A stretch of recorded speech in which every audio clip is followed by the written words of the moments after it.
Good morning મિત્રો. આજે આપણે આલ્કલી ધાતુના હેલાઇડ સંયોજનો કઈ રીતે બને છે એની પણ વાત કરશું અને એના થોડા ઘણા ગુણધર્મો જે છે એની અંદર કંઈક અનિયમિત વર્તણૂક પણ છે તો એમના વિશેની વાત કરશું, એની દ્રાવ્યતા વિશેની વાત કરવાના છીએ અને દેન આફ્ટર આ ટોપિકનો લાસ્ટ પોઈન્ટ છે 10.2.3 ઓક્સો એસિડના ક્ષારો કઈ રીતે બને છે અને એના જે ગુણધર્મો છે એમના વિશેની પણ આપણે ચર્ચા કરવાના છીએ. બરાબર, તો સૌથી પહેલા આલ્કલી ધાતુ તત્વોના હેલાઇડ સંયોજનો શું છે એ જોઈએ. એની પહેલા આપણે કાલે જે જોયું છે ઓક્સાઇડ અને હાઇડ્રોક્સાઇડ સંયોજનોનું નાનકડું રિવિઝન તો કરીએ. બરાબર છે, આપણી એઝ ઇટ ઇઝ દરેક વખતની હેબિટ છે પ્રમાણે આ જરૂરી છે એટલા માટે કરું છું, બાકી તો જે નથી જરૂરી એમાં આપણે સમય નથી બગાડતા. પણ આ બધા ગુણધર્મો એવા છે કે જે યાદ રાખવા જરૂરી છે. જેમાં ઓક્સાઇડમાં આપણે એવું જોયું હતું કે ભાઈ ઓક્સાઇડ કયા પ્રકારના બની શકે, તો લિથિયમ છે માત્ર મોનોક્સાઇડ બનાવે છે, રેર કેસની અંદર પેરોક્સાઇડ બનાવે છે. સોડિયમ છે પેરોક્સાઇડ બનાવે છે પણ રેર કેસની અંદર સુપર ઓક્સાઇડ પણ બનાવે છે. પોટેશિયમ, રૂબિડિયમ અને સીઝિયમ છે માત્ર સુપર ઓક્સાઇડ બનાવે છે પણ નિયંત્રિત પરિસ્થિતિ હોય ને તો એમાં એ મોનોક્સાઇડ અને પેરોક્સાઇડ સંયોજનો પણ બનાવી શકે છે. બરાબર, પછી ધાતુ આયનની સ્ટેબિલિટી માટેની વાત કરી હતી તો આપણે એની અંદર ખાસ કે ધાતુ આયનોના કદ વધવાની સાથે સાથે પેરોક્સાઇડ અને સુપર ઓક્સાઇડની સ્ટેબિલિટી કેવી થતી જાય, વધતી જાય. ઇટ મીન્સ કે સૌથી પહેલું જે તત્વ લિથિયમ છે એ ઓક્સાઇડ બનાવતું હતું, પછી પેરોક્સાઇડ બનતું હતું, પછી સુપર ઓક્સાઇડ. તો તમે અનુક્રમે કહી શકો ને કે જેમ જેમ આયનોના કદ વધતા જાય એટલે કે લિથિયમથી તમે સીઝિયમ તરફ જાઓ એમ આયનોનું કદ તો 100% વધવાનું છે, મોટો આયન થતો જ જવાનો છે. બરાબર, તો એની સાથે સાથે પેરોક્સાઇડ અને સુપર ઓક્સાઇડ જે સંયોજનો છે એમની સ્ટેબિલિટી પણ કેવી થતી જાય મિત્રો, વધતી જાય. અને એનું એકમાત્ર કારણ છે એમની લેટાઇસ એન્થાલ્પી. અને લેટાઇસ એન્થાલ્પી શું છે મેં તમને કીધું હતું કે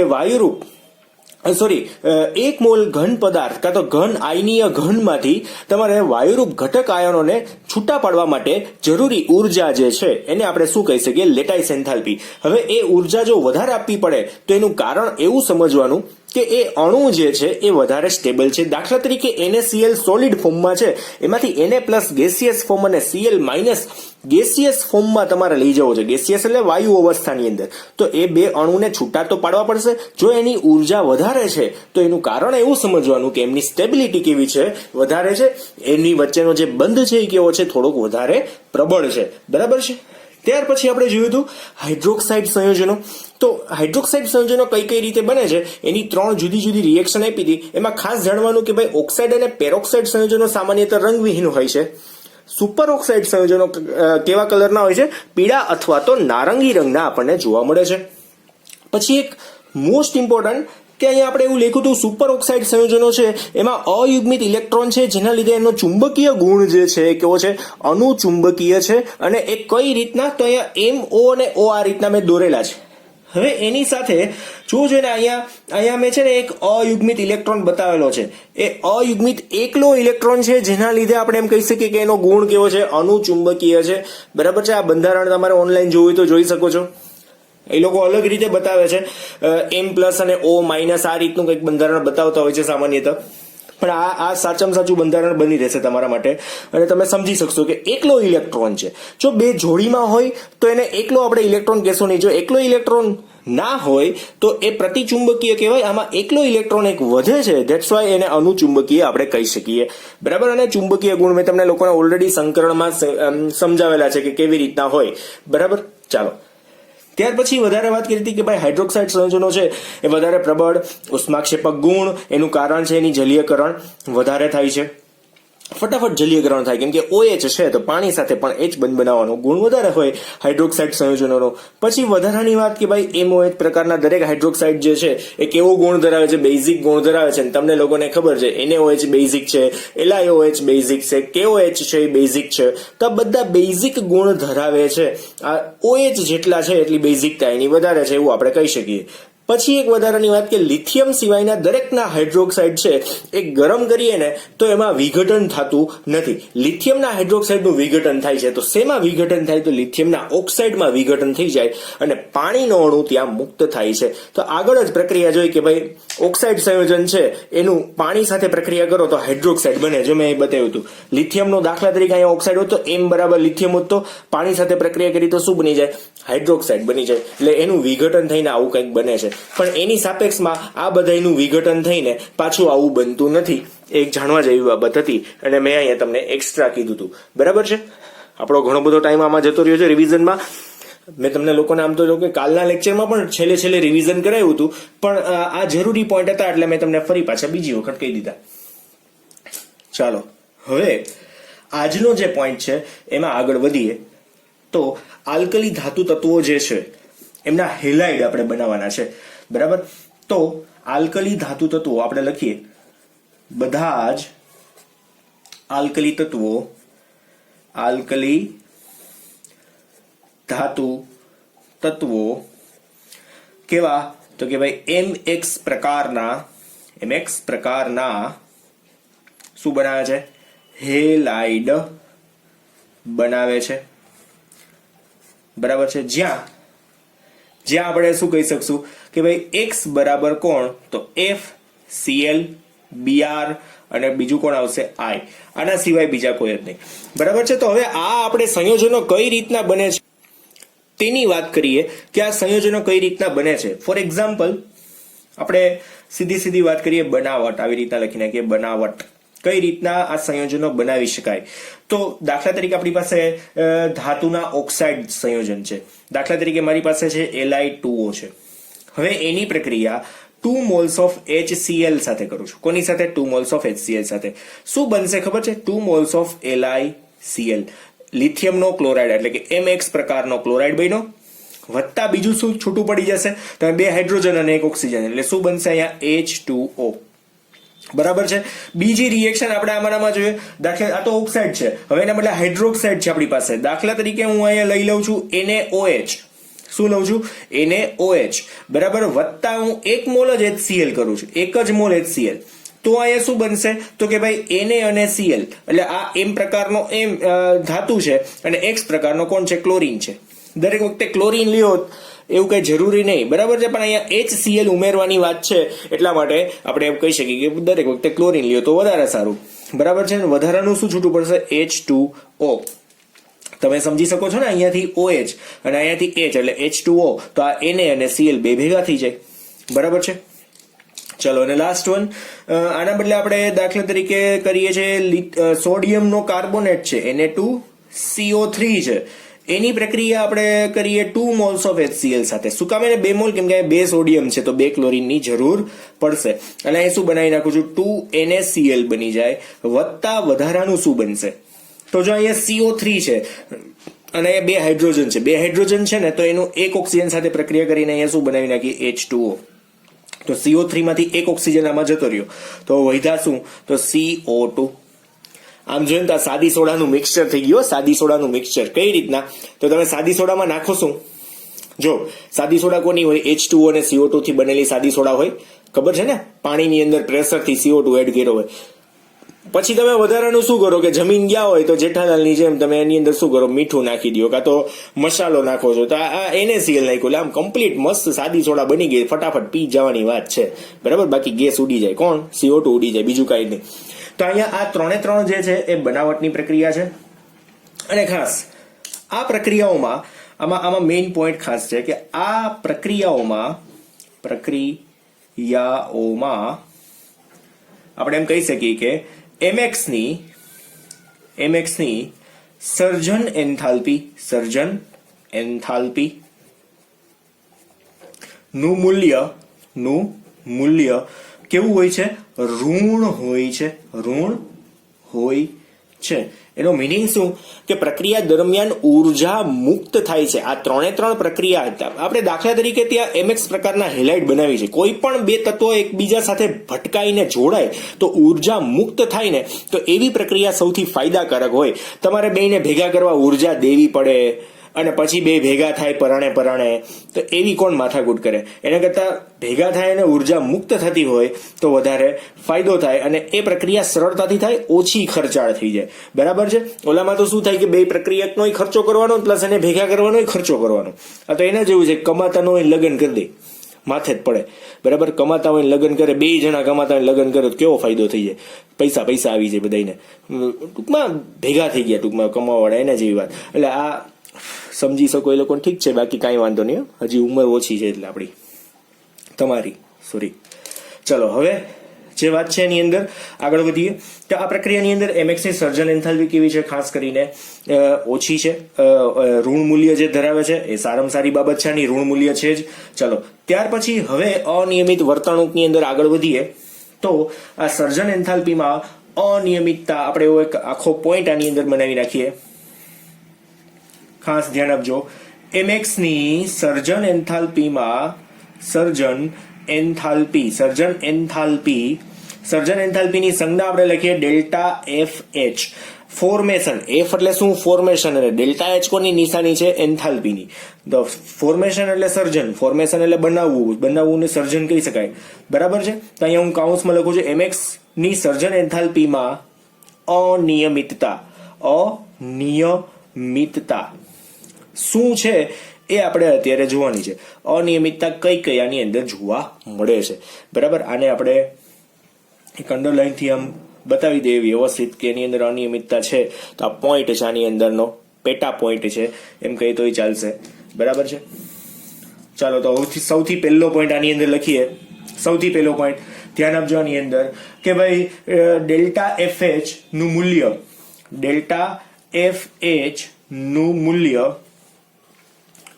LiF એટલે કે લિથિયમના ફ્લોરાઇડ થી સીઝિયમના ફ્લોરાઇડ તરફ જાય ને તેમ કેવું થાય?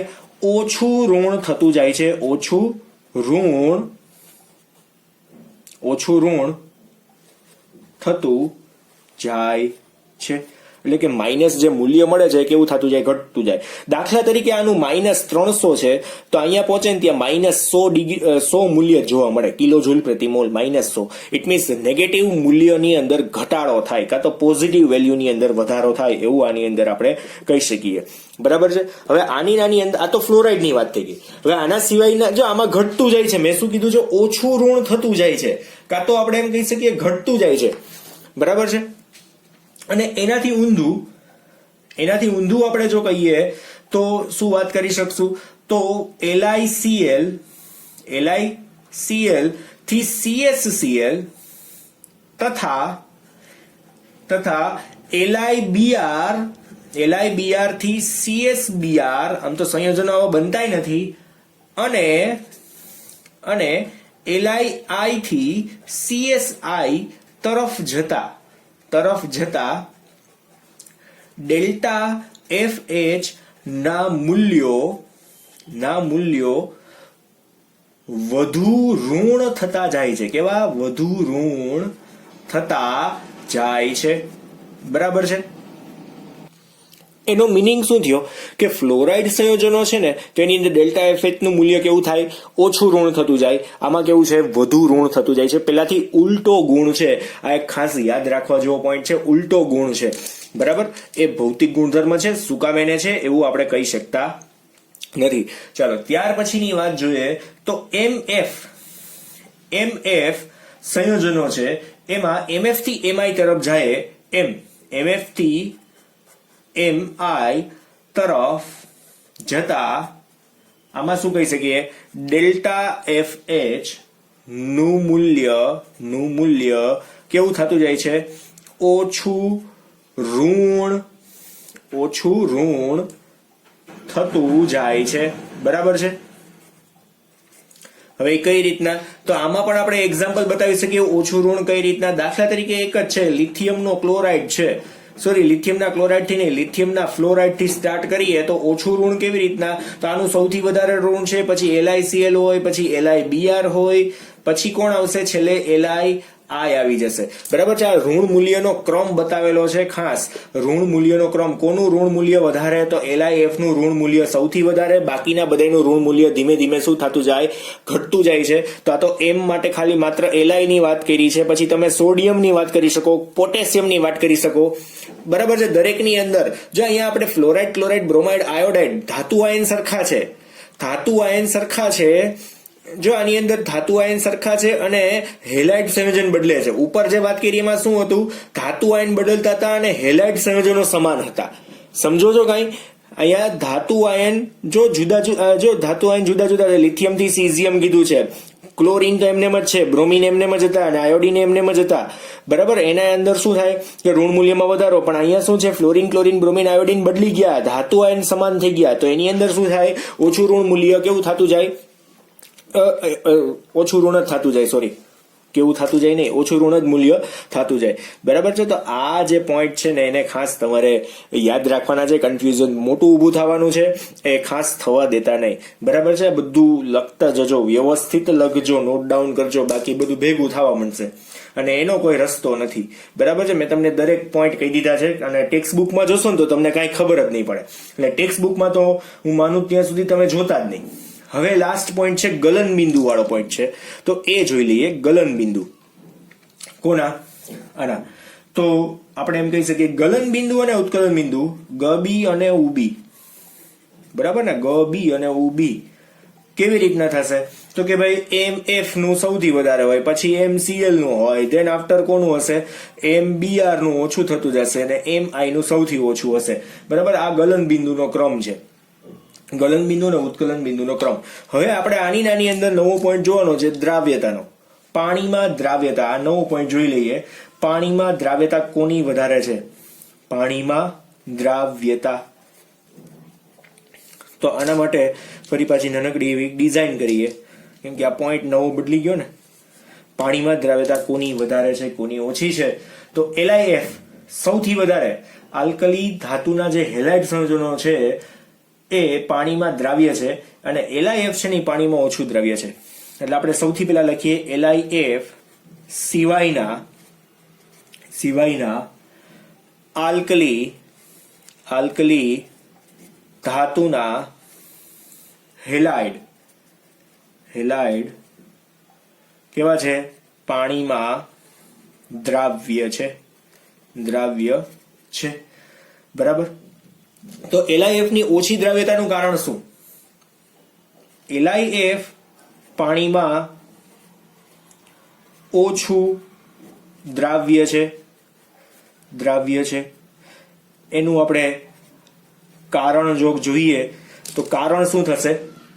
એની ઊંચી લેટાઇસ એન્થાલ્પી, તેની ઊંચી લેટિસ એન્થાલ્પી,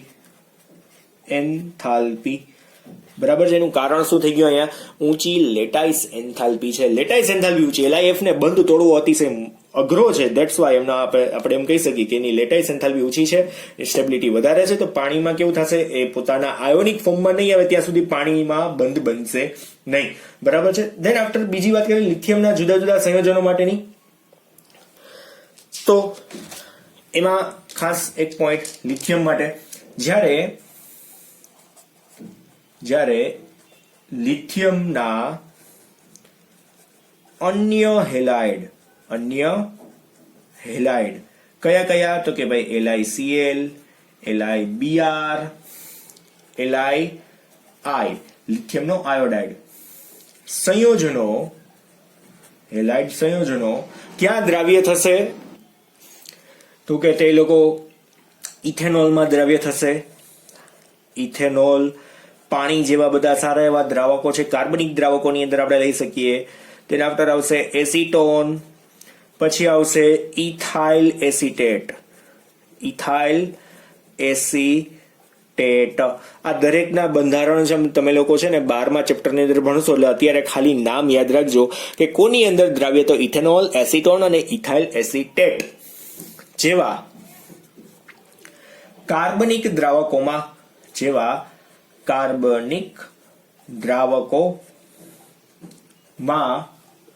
દ્રાવ્ય છે. ઉપરાંત આની અંદર એક વધારાની વાત છે કે LiCl પિરિડીન જેવા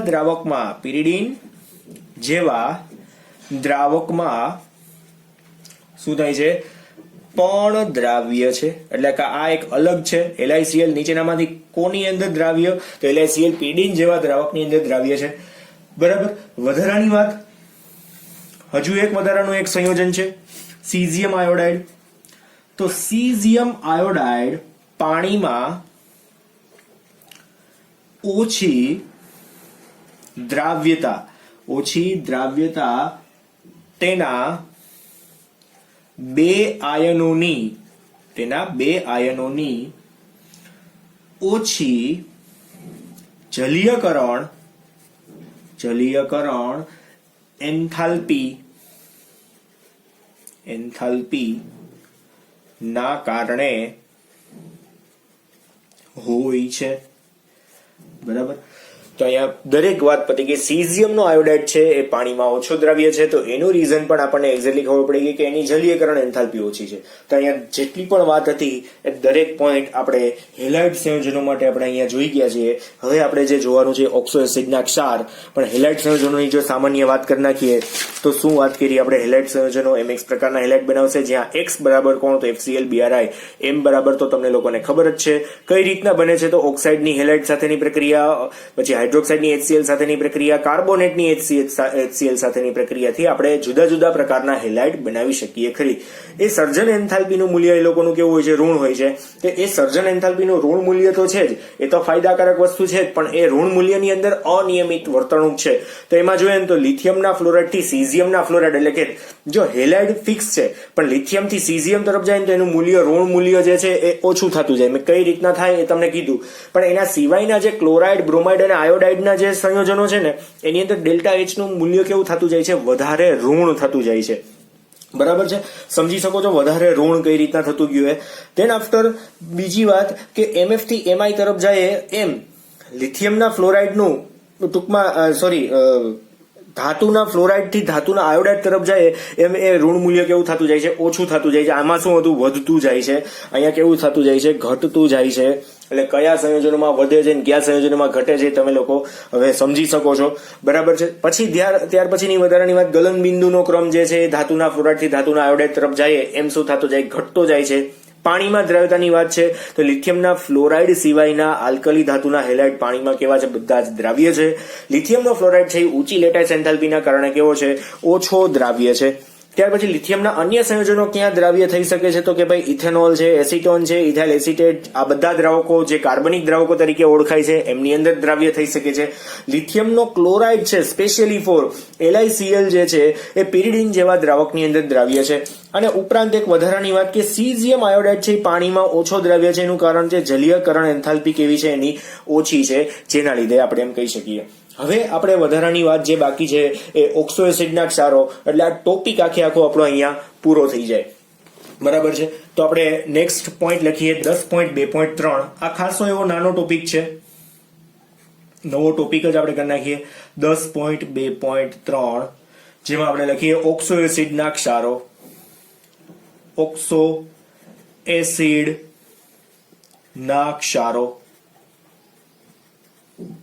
ઓક્સો એસિડના ક્ષારો કઈ રીતના બને છે એના વિશેની વાત કરશું. બરાબર છે. આ ટોપિક આખો અહીંયા બદલી જાય છે, ખાસ ધ્યાન આપજો. અહીંયા પાર્ટ સમજી જાવ એટલા માટે પાર્ટીશન અહીંયાથી. બરાબર છે. અહીંથી ક્વેશ્ચન બદલી જાય છે. જગ્યા છે તો આપણે લખવું જરૂરી છે, લખી જ નખાય હું તો માનું છું ત્યાં સુધી. તો ઓક્સો એસિડના ક્ષારો કોને કહેવાય? સૌથી પહેલા તો ત્યાંથી આપણે શરૂઆત કરશું ને. બરાબર ને. તો મસ્ત લાલ અક્ષરે લખીએ ઓક્સો એસિડ સંયોજનો કોને કહેવાય? બરાબર. જે પરમાણુ આપણે એમ લખી શકીએ જેમાં જે પરમાણુ પર એસિડિક પ્રોટોન વાળો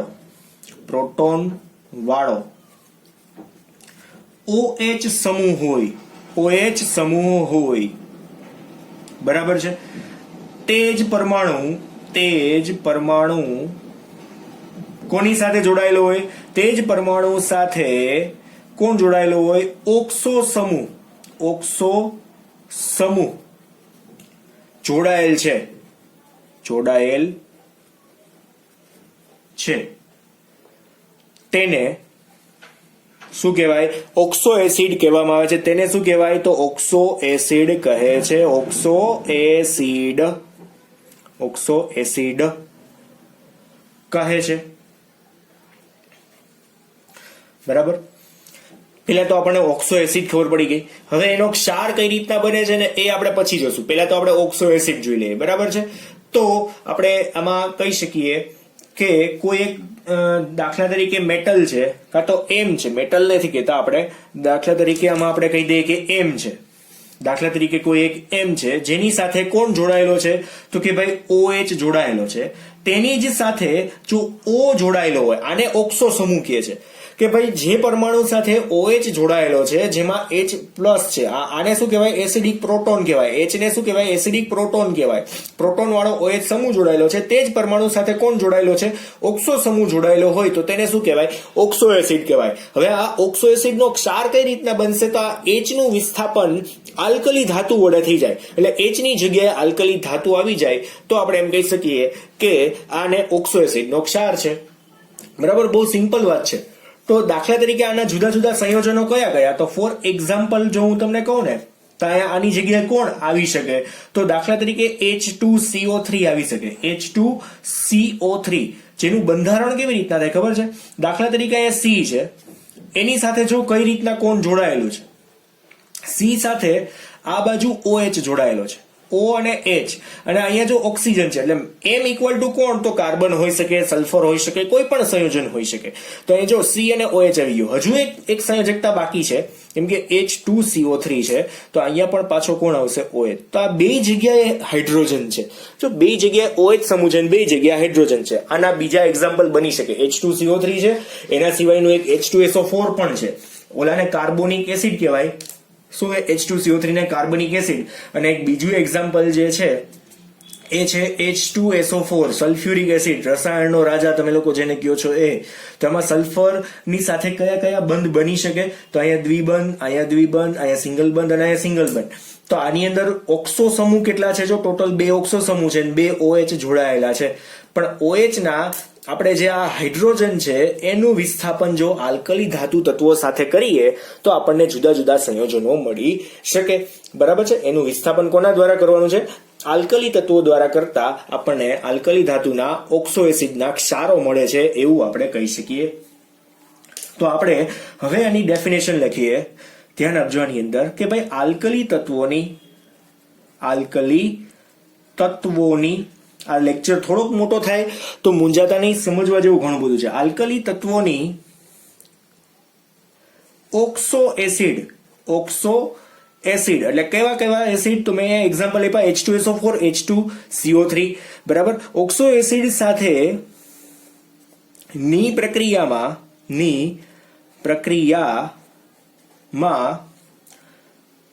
શું થશે, OH સમૂહ ના H નું વિસ્થાપન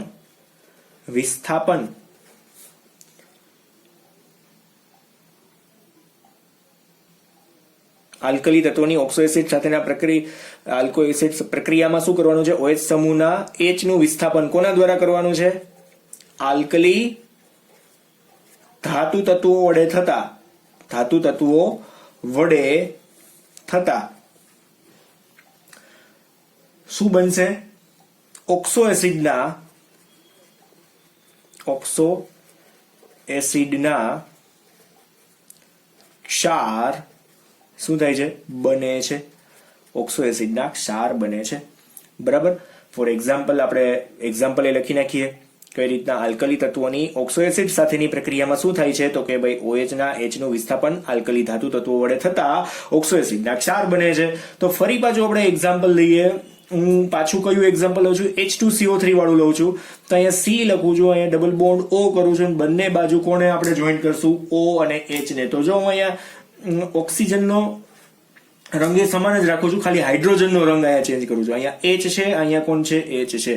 ની પ્રક્રિયા કોની સાથે કરવાની છે, તો દાખલા તરીકે હું અહીંયા કરું છું સોડિયમ સાથે, કાં તો લિથિયમ સાથે કરી નાખો, હાલો લિથિયમ સાથે કરી નાખીએ એટલે તમે નવા સંયોજનો સમજી શકો. તો દાખલા તરીકે લિથિયમ સાથે કરી મેં પ્રક્રિયા, એક જ લિથિયમ સાથે કરી. આનું નામ શું છે, કાર્બનિક એસિડ. હવે એક જ હાઇડ્રોજન અહીંથી છૂટો પડશે તો કયું સંયોજન બની જશે, જોવો જોઈને. તો અહીંયા O C double bond O અને અહીંયા O છે, જો અહીંયા ઓલરેડી હાઇડ્રોજન હતો, હવે અહીંયા કોણ આવી ગયો, લિથિયમ આવી ગયો. આ સંયોજનને કેવી રીતના લખી શકાય, LiHCO3. LiHCO3 આનું નામ શું થાય? Lithium bicarbonate. લિથિયમ પછી હાઇડ્રોજન અને કાર્બોનેટ. લિથિયમ હાઇડ્રોજન કાર્બોનેટ આને કહી શકીએ. અને ફર્ધર રિએક્શન જો તમે ફરી પાછી એની પ્રક્રિયા કોની સાથે કરો છો? Li સાથે કરો છો તો આ પાછો હાઇડ્રોજન છૂટો પડી જાય. જો અહીંયા હું -1/2 આવી રીતના લખી નાખું. એક હાઇડ્રોજન આપણે શું લખી શકાય?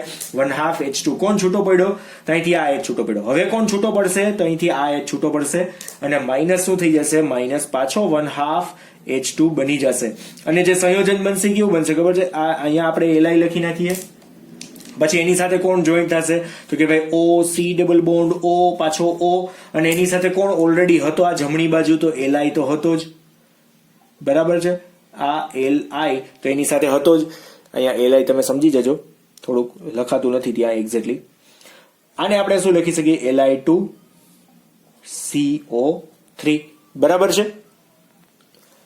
નામ શું થશે આનું? તો લિથિયમ કાર્બોનેટ. શું નામ બનશે આનું? Lithium carbonate. બરાબર છે. તો આખી આ મેં પ્રક્રિયા બતાવી દીધી. અને આ બંને શું છે? ક્ષાર છે. લિથિયમ હાઇડ્રોજન કાર્બોનેટ અને લિથિયમ કાર્બોનેટ. જો બંને હાઇડ્રોજનનું વિસ્થાપન આપણે 1 by 1 કરતા ગયા, લિથિયમ સાથેની પ્રક્રિયાથી કરતા ગયા. બરાબર છે.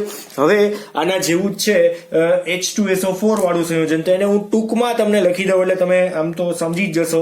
બીજું સંયોજન છે દાખલા તરીકે H2SO4 છે. બરાબર. હવે એમાં હું માત્ર ને માત્ર એક જ સોડિયમ નાખું છું. તો છૂટું શું પડી જશે? -1/2H2 તો છૂટો પડશે, એક હાઇડ્રોજન છૂટો પડશે. તો અહીંયા જોઈન્ટ કોણ થશે? તો કે ભાઈ Na1 આવી ગયો. બરાબર છે. અહીંયા H2 માંથી એક હવે કોણ વધશે? H અને SO4. બરાબર. આવું સંયોજન વધે. નામ શું થઈ જાય? સોડિયમ. શું બનશે? સોડિયમ પછી હાઇડ્રોજન. દેન આફ્ટર શું આવશે? સલ્ફેટ. બરાબર છે. આવું કંઈક સંયોજન બની શકે. ફર્ધર રિએક્શન હજુ એક હાઇડ્રોજન છે તો હજુ એક હાઇડ્રોજનની પ્રક્રિયા પાછી કોની સાથે? અહીંયા સોડિયમ સાથે કરી તો -1/2 કોણ છૂટો પડી જાય? H2 છૂટો પડી જાય. તો અહીંયા હવે શું આવશે? તો એક સોડિયમ હતો, બીજો આવી ગયો. તો અહીંયા હું શું બનાવી નાખું? Na2SO4. બરાબર છે. આનું નામ શું બની જશે? Sodium sulphate. અને બંને શું છે? ઓક્સો એસિડના ક્ષાર બની ગયા એવું આપણે કહી શકીએ.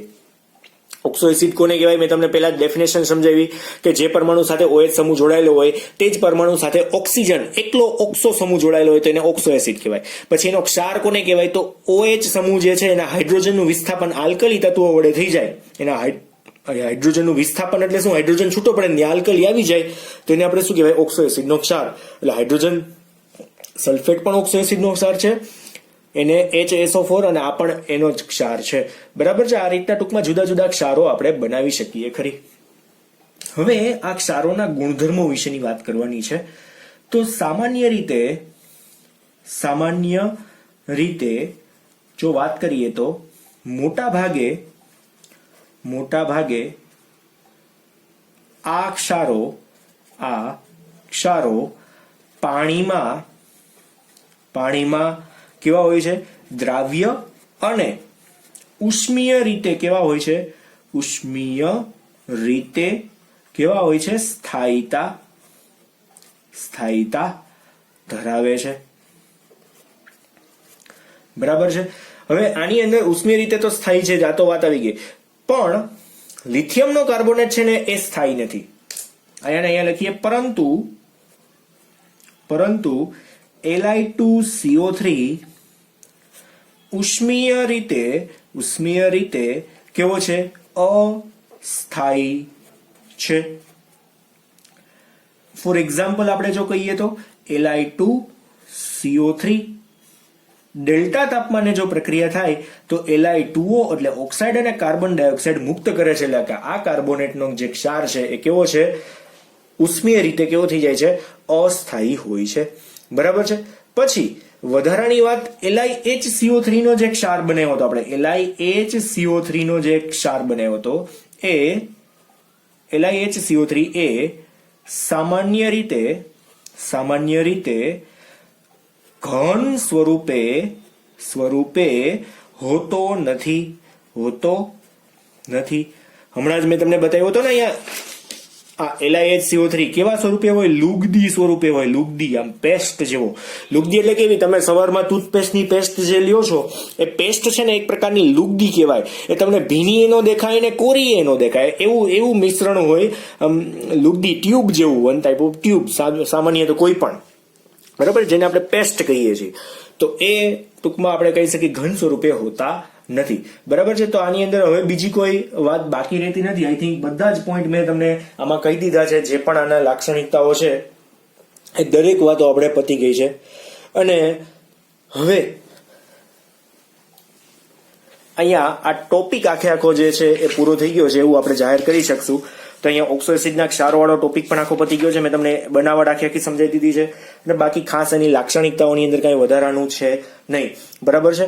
અને એક ખાસ કે આ Li2CO3 જે છે એનું વિઘટન થવાનું કારણ શું? તો એમાં Li+ જે આયનનું કદ કેવું છે? અતિશય નાનું છે. અને CO3 આયન છે એનું કદ અતિશય મોટું છે. એટલે એ આયનો કેવા રહી જાય છે? ધ્રુવીય સ્વરૂપે જ હોય છે. બરાબર છે. એમ કદ નાનું ને મોટું હોવાને લીધે ફટાફટ શું થઈ જાય? છૂટા પડી જાય છે.